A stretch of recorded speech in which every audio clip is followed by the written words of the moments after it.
Hello बच्चों, स्वागत है आपका टीचर्स अड्डा पे। मैं आपका दोस्त खान सर आप सभी का स्वागत करता हूं और आज मैं आपके सामने हूं यूजीसी नेट के लिए दो चार बातें आपके सामने लेकर, ताकि दो चार पॉइंट आपके लिए इंपॉर्टेंट है जो आपके काम में आ सके कि भाई यूजीसी नेट क्या होता है, ये कौन दे सकता है, क्या सैलरी होती है, कैसे दे सकते हैं, कब कब एग्ज़ाम होता है।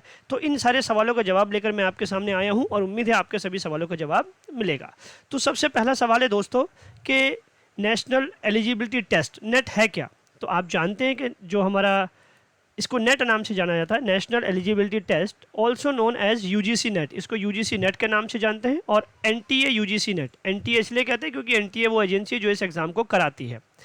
Is the examination for determining the eligibility for the post of assistant professor, याद रखिएगा, पोस्ट ऑफ असिस्टेंट प्रोफेसर और junior research fellowship award in Indian universities and colleges.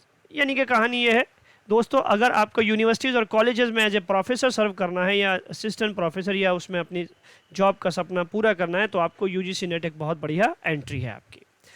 The examination is conducted by NTA, national testing agency. Examination कौन conduct करती है? National testing agency on behalf of university grant commission, UGC के behalf पर। दिसंबर 2018 से, इससे पहले CBSE इसको conduct करती थी, बट दिसंबर 2018 से जो ये एग्ज़ाम है यूजीसी का, ये कौन कंडक्ट कर रहा है? NTA, national testing agency. और ये एग्ज़ाम साल में 2 बार आता है। कितनी बार आता है साहब? 2 बार इसको करवाया जाता है, in the month of June और in the month of December. दिसंबर के महीने में और जून के महीने में ऑनलाइन मोड का ये एग्ज़ाम होता है। लेकिन पिछली बार ये सितंबर में हुआ था और इस बार ये 2 मई को होना था, कोविड की वजह से। क्योंकि कोविड आपदा चल रही है, आप सभी जानते हैं, तो बहुत सारे एग्जाम जो है वो पोस्टपोन हो रहे हैं, रीशेड्यूल्ड हो रहे हैं। तो कोविड की वजह से ये एग्ज़ाम जो है इस साल 2 मई को होना था, लेकिन आगे ये बढ़ गया है। अब देखते हैं जब भी नई डेट आएगी तब आपको ये देना होगा। अब इसका क्राइटेरिया क्या होता है? इसमें 3 चीज़ें इंपॉर्टेंट है क्राइटेरिया में। सबसे पहली बात कि इस एग्ज़ाम को वही दे सकता है जिसने मास्टर्स डिग्री में कम से कम 55% मार्क्स जिसके हों सब्जेक्ट में, जो जनरल कैटेगरी के 55% और जो अदर्स हैं उनके लिए 50%। यानी कि आपकी मास्टर्स में 55% मार्क्स होना ज़रूरी है। दूसरी इंपॉर्टेंट बात, पेपर के 2 हिस्से होते हैं, ठीक है ना। यूजीसी का पेपर 2 हिस्सों में होता है, paper first and paper second.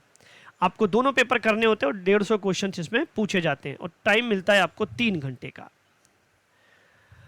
अब यहाँ पर इसको क्वालिफाई करने की कितनी मार्क्स है, मतलब कितनी परसेंटेज है? तो UGC net qualifying cut off marks for general categories 40%। यानी पेपर फर्स्ट एंड सेकंड में आपको कितने परसेंट मार्क्स लेके आने? 40%। जबकि SC, ST, OBC, PWD, transgender categories is 35% दोनों पेपर में, ठीक है। तो यानी जनरल कैटेगरीज है तो 40% और अगर आपका अदर कैटेगरीज या रिजर्व कह सकते हैं आप तो 35%। एज लिमिट, अगर आप एज लिमिट की बात करते हैं कि भाई मैं किस एज का हूं, किस एज से दे सकता हूं, तो यहां पर आपके लिए 2 बातें ध्यान में रखनी है कि अगर आप जीआरएफ के लिए जा रहे हैं, यानी जूनियर रिसर्च फेलोशिप के लिए जा रहे हैं, आवेदन कर रहे हैं नेट के थ्रू, तो आप 30 साल से कम होनी चाहिए, यानी आपकी एज लिमिट 30 ईयर्स है।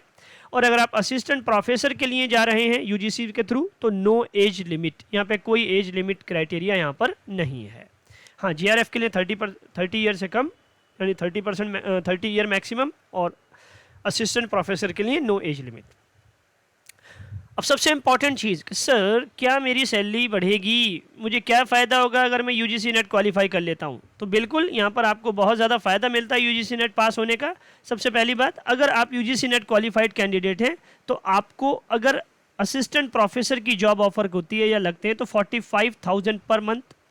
और अगर आप एसोसिएट प्रोफेसर की जॉब हासिल करते हैं तो 80,000 पर मंथ। और अगर आप बाद में फिर प्रोफेसर पर प्रमोट होते हैं तो आपको 82,000 पर मंथ आपको आसानी से ऑफर हो जाता है और मिल जाता है। तो ये थे कुछ महत्वपूर्ण सवाल जिनके जवाब आपको पता चल गए हैं। अब आप जानते हैं कि जी साल में 2 बार एग्जाम होता है, ये मेरा स्कोप है और इतने % मार्क्स पे मैं इसे पास कर सकता हूं। तो इसी तरीके की मैं रोज छोटी छोटी वीडियो लाकर आपका मार्गदर्शन करूंगा। आप हमारे साथ बने रहिएगा, जुड़े रहिएगा। जय हिंद बच्चों।